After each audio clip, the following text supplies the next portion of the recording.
Эндрю Бенари. Лестница в небо. Повесть. Памяти Сейко Юми. Глава 1.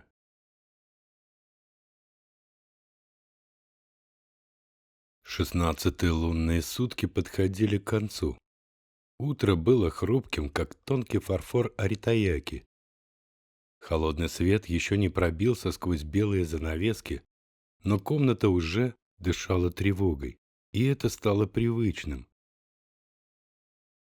Каждый дом ощутил на себе тягости войны.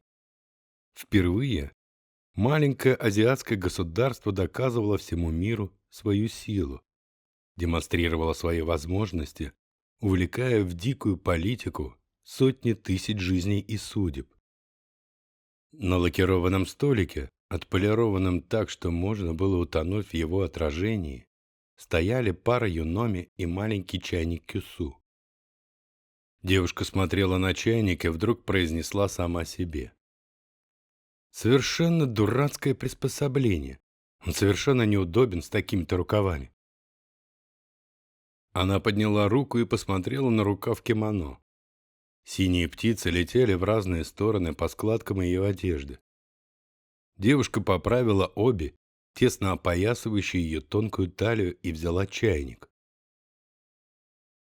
Она открыла крышку и заглянула внутрь, словно желая увидеть там маленькое чудо.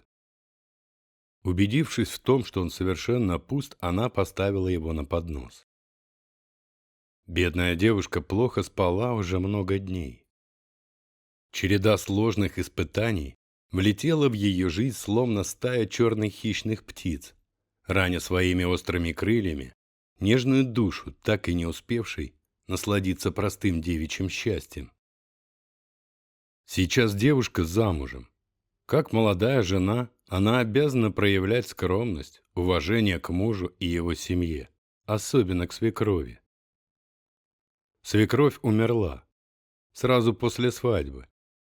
В общем-то, уже и на свадьбе холодная тень ее смерти висела над домом молодоженов. Она когда-то была очень добрым человеком, но долго болела, меняя доброту на злобу, боли и страданий. Невестка старалась понять умирающую женщину, просто принять то, что грубость и ненависть свекрови – лишь болезнь. Она знала, что ей больно, она это видела, но все же обиды в свой адрес переживала болезненно. Когда свекровь умерла, девушка ничего не почувствовала. В тот момент это ее испугало. Она вдруг поняла, что события, которые настигли новый век, так глубоко затянули ее в свой ураган, что чувства совершенно притупились.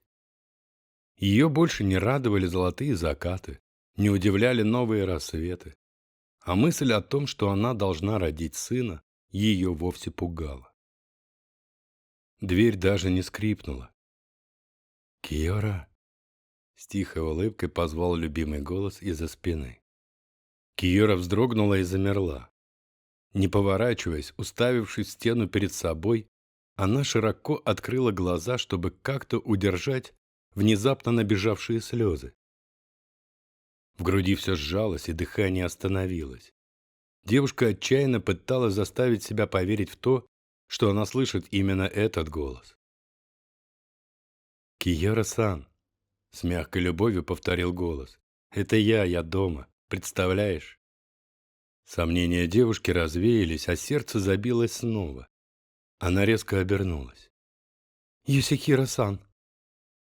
Ее голос утонул в любви, мгновенно наполнившей все пространство.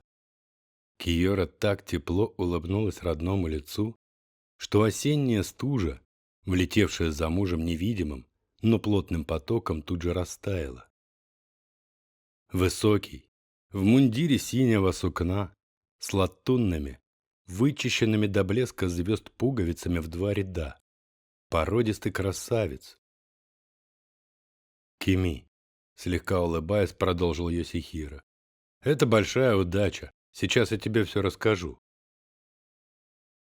В его голосе было столько тепла и радости, сколько позволительно для офицера, самурая старинного рода. Однако в глазах и улыбке мужа Киора явно видела бесконечную нежность и любовь. Йосихиро поставил винтовку в угол. Смертоносная Арисака уставилась черным чудовищным дулом в потолок. «Машина, которая должна была нас забрать, уехала в Осаку. Ты представляешь?» — продолжал Йосихиро, стягивая кожаные перчатки, освобождая палец за пальцем. «Ты помнишь, я рассказывал тебе о нашем прапорщике, Хосокава Такайоси? Он был с нами с самого начала. И вот мы здесь, ждем, а он по ошибке отправил машину за нами в Осаку. Могла бы быть катастрофа, представляешь? В итоге все сложилось хорошо и для него, и для меня. Машине в Осаке придумали дело, а я смог попасть домой. Я побуду с тобой целый час, Кими». Йосихиро замолчал. Он посмотрел на жену теплым и в то же время тревожным взглядом. У Киоры от этого взгляда кольнуло в сердце. Она улыбнулась и почти шепотом произнесла: «Йосихиро, как здорово, что ты смог забежать. Я приготовлю для тебя чай». Голос Киоры прозвучал словно чужой. Все ее существо стремилось броситься Йосихиро на шею, покрыть его лицо поцелуями, прижаться к нему, к его щеке, к его запаху. Йосихиро отцепил гайто от изящного подвеса на европейский манер. Тяжелая офицерская сабля была словно частью его тела. Он положил ее на отполированный стол. Зеркальная поверхность жадно отразила саблю, которая тут же превратилась в целый арсенал. Йосихиро же, освободившись от оружия, снова стал просто мужем, хозяином этого дома, а не бесстрашным воином, самураем, для которого воинская служба не только долг императору, но и способ восстановить честь и положение рода.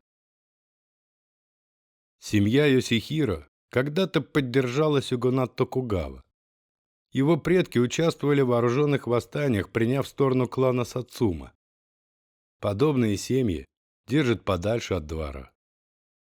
Ренту рисам отменили, денежные выплаты часто задерживались и порой обесценивались. Клан Йосихиро, как и многие другие самураи, потерял свой статус, привилегии и доходы. Его предок был соратником Сайго Такамори. 20 с лишним тысяч самураев, вооруженных катанами и старыми винтовками против армии правительства Мэйдзи, у которых есть пушки. Восстание было жестоко подавлено. Сайго погиб, а семья Йосихиро, как и многие другие самурайские семьи, остались без гроша. Земли и дома конфисковали. С этой новой безумной войной у Йосихиро открылась возможность буквально заново заработать для семьи уважение императора. Киора разливала чай медленно, так будто старалась продлить время. Она поставила пиалу перед мужем. Ее руки чуть дрожали.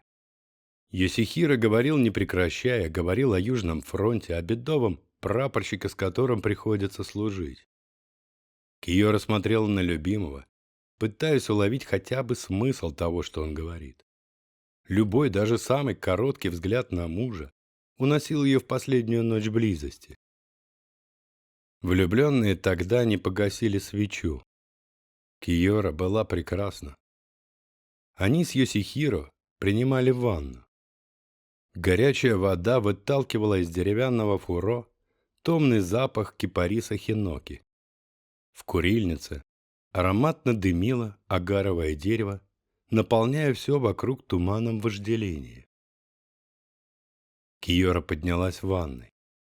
Грациозная, изящная, тонкая и белая.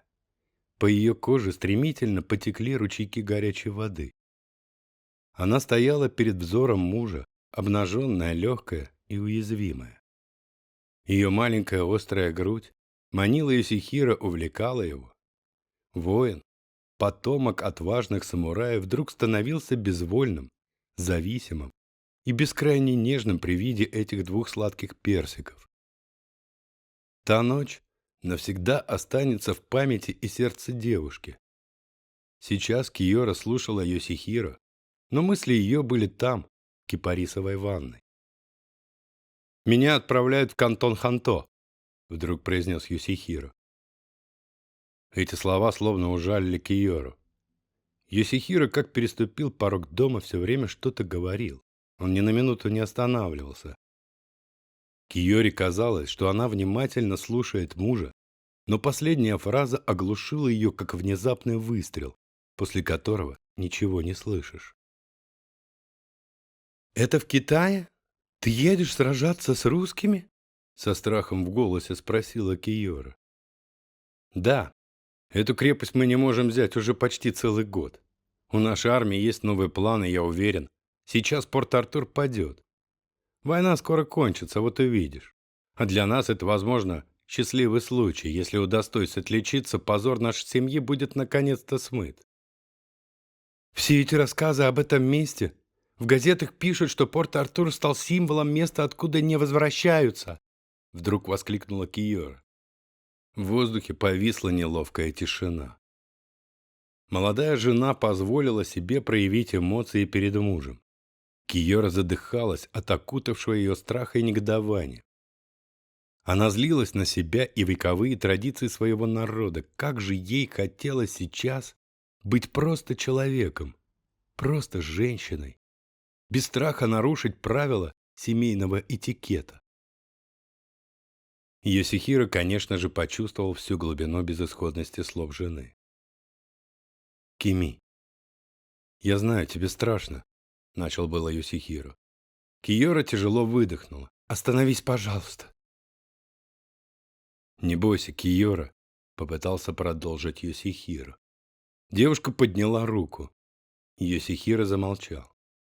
Он смотрел на исхудавшее красивое лицо жены. Ее глаза вновь наполнились слезами. «Скажи мне, Йосихиро-сан, когда ты вернешься?» «Через полгода, не знаю, может быть, позже», — ответил Йосихиро, опуская глаза. У него не было ответа, который ждала его жена. В комнате опять воцарилась вязкая тишина. Только лишь цепкое тиканье часов раздражало воздух. Час, украденный у войны, ради этой встречи уже подходил к концу. Киора, чуть не плача, долила чай в пиалу мужа. Ей ужасно хотелось обнять его. Оставшиеся минуты становились тяжелее свинца. Она встала с татами и потянула за чайником. Йосихиро быстро и нежно взял ее руку.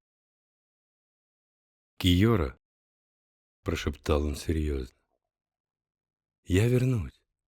Не такая уж она и неприступная эта русская крепость. И я не буду сражаться со всей русской армией в одиночку. Тысячи храбрецов будут рядом со мной. Ты меня жди. Я вернусь, и мы наверстаем то, что упущено. Верь в это». Йосихиро поднялся. Киора, маленькая, хрупкая, ниже его на 2 головы, сделала неуверенный шаг в сторону мужа. Осталось всего 5 минут. Часы бездушно отсчитывали драгоценные секунды, не задумываясь о том, насколько важен этот момент. «Иди сюда, Кими». Йосихиро потянул жену к себе. Он обнял Киору и ладонью прижал ее голову к своей груди. Его руку кольнула канзаси, изящная и тонкая шпилька, невероятным образом державшая тяжелые черные волосы Киоры. Йосихиро вдохнул запах ее волос. Его жена уже не пахла домом, миром и уютом. Киора пахла одиночеством, страхом и страданиями. Йосихиро вдруг понял, насколько же глупо он потратил отведенный ему час самым родным человеком. Сейчас, когда ему нужно уйти, он не мог отпустить тонкую талию Киоры. Тяжело вздохнув, Йосихиро отстранился от жены и взял в руки свою фуражку с золотой хризантемой. Ловким, отточенным движением руки он прицепил к подвеске саблю и взял в руки винтовку. Киора поймала его взгляд и заглянула ему в глаза с немым вопросом. «Мне пора, Кими», — тяжело сказала Йосихиро. Йосихиро уверенно подошел к двери и потянул за ручку. Дверь даже не скрипнула. Киора стояла одна посреди внезапно опустевшей комнаты. Ее сердце словно перестало биться, вдруг стало тихо и одиноко. Перед глазами девушки завис образ ее мужа, убитого русским штыком. Его окровавленное бездыханное тело лежало вместе с подобными, павшими в бою храбрецами. Йосихиро обещал жене, что война скоро закончится. Для Киоры она закончилась в этот момент, вместе с ее будущим. На отполированном до блеска столе осталась пиала с остывшим чаем. Этот глоток — все, что осталось от ее жизни, молодости и нежной любви.